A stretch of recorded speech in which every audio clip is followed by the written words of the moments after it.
ஓகேடா பட் இது எல்லாரும் இது பண்ண எங்க இருக்கணும் டேய் அண்ணா அதுக்கு அவ்வளோ பக்கம்டா டேய் வாங்கடா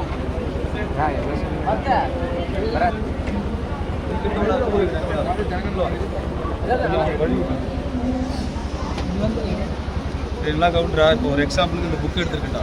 சரியா இங்கே வந்து 1000 புக் ஸ்டால் கிட்ட இருக்கு இப்போது நீ ஸ்டூடெண்ட்டுங்கிறதுனால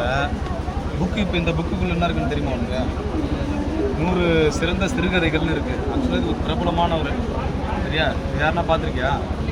சரியா ஜி ராமகிருஷ்ணன் நினைக்கிறேன் சாரி எஸ் ராமகிருஷ்ணன் ரொம்ப யூடியூப்லாம் நிறைய ஒரு வர்றாரு நிறைய பேச்சாளர் இப்போ இவரை பற்றி தெரிஞ்சவங்களுக்கு தெரியும் இப்போ நீ ஸ்டூடெண்ட்டாக இருக்க இந்த புக்கு வாங்கினா உனக்கு ஒர்த்தாக இருக்குமா அப்படின்னு தெரியாதுல்ல இதுதான் கிடையாது ஒரு 90% புக்குக்கு பின்னாடி இந்த மாதிரி இருக்கணும் புக்கு எடு புக்குக்கோட தலைப்பை பாரு பேர் பார்க்கலாம் இல்லை ஒரு தலைப்பு உங்களுக்கு தெரிஞ்ச மாதிரி பிடிச்ச மாதிரி இருக்கலாம் இல்லை அந்த பேர் பிடிச்ச மாதிரி இருக்கலாம் அப்படி இருந்தால் அது வாங்கலாமா இல்லையானா முழுசாக படித்து பார்க்க முடியாதுல்ல அப்போ என்ன பண்ண அப்படின்னு பார்த்தோம்னா புக்குக்கு பின்னாடி 90% புக்கு அந்த புக்குக்குள்ளே என்ன எழுதியிருக்காங்க அப்படிங்கிற மாதிரி கண்டென்ட் இருக்கும் இதை படித்து தெரிஞ்சுக்கலாம் சொல்லுது புரியுதா ஏன்னா இப்போ போனா தெரியும் லட்சக்கணக்கான புக்கு இருக்கும் இப்போ புக்கு எடுத்து வச்சாலே 1 மாதம் ஆயிடும்னால அப்போ வாங்கலாமா வாங்கக்கூடாதாங்கிறதுக்கு அதை படிச்சுக்கலாம் சரியா ஒரு இளம்பாசகன் தமிழின் சிறந்த சிறுகதைகளை ஒரு சேர வாசிக்க விரும்பினால் இந்த 100 கதைகள் சிறந்த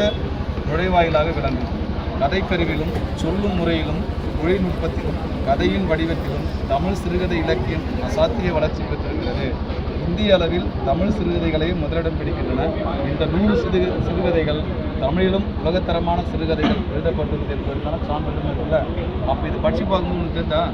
சிறுகதைகள் இருக்கு அப்படி இருக்குன்ற மாதிரி எந்த புக்கு எடுத்தாலும் அப்படி தான் கண்டுபிடிக்கணும் சரியா இப்படி தேசத் தலைவர்களோ இல்லை உங்களுக்கு பிடிச்ச ஒரு நபரோட படம் போட்டு புக்கு இருக்கும் அவரை பற்றி அதில் என்ன சொல்லிக்கணும் ஏன்னா அவரை பற்றி நிறைய விஷயம் இருக்குல்ல அப்போ பின்பக்கமாக படிச்சுப்பார் சரியா ஒரு புக்கு இப்போ போய் பார்க்க போகிறதில்ல அப்படி பார்த்து வாங்க அப்படி பின்னாடி படித்து பார்த்தேன் அப்படின்னா அந்த புக்கு நீ எதிர்பார்க்குற மாதிரி இருக்கா அப்படிங்களா இல்லை உங்களுக்கு எதிர்பார்ப்பு இருக்காது அதை படித்த உடனே உங்கள் மனசுக்குள்ள ஒரு சில விஷயங்கள் இதெல்லாம் தெரிஞ்சுக்கணும் அப்போ அதை வச்சு புக்கு வாங்கணும் சரியா எல்லா புக்குக்கும் பின்னாடி எடுத்துப்பார் தலைப்பு மேக்ஸிமம் தர்ற மாதிரி இருக்கும் எடுத்து தலைப்பு பார்க்குறேன் பின்பக்கமாக படித்து பார்த்து அதில் உனக்கு எது பிடிச்சிருக்கோ அந்த மாதிரி தான் புக்கு வாங்குறது ஸ்டைலாக இருக்கும் சரியா ஓகேவா பார்ப்போமாப்பா கடைசியாக பார்ப்போம் யார் எங்கே என்ன வாங்கிட்டு வரும் பார்ப்போம் சரியா ஓகேடா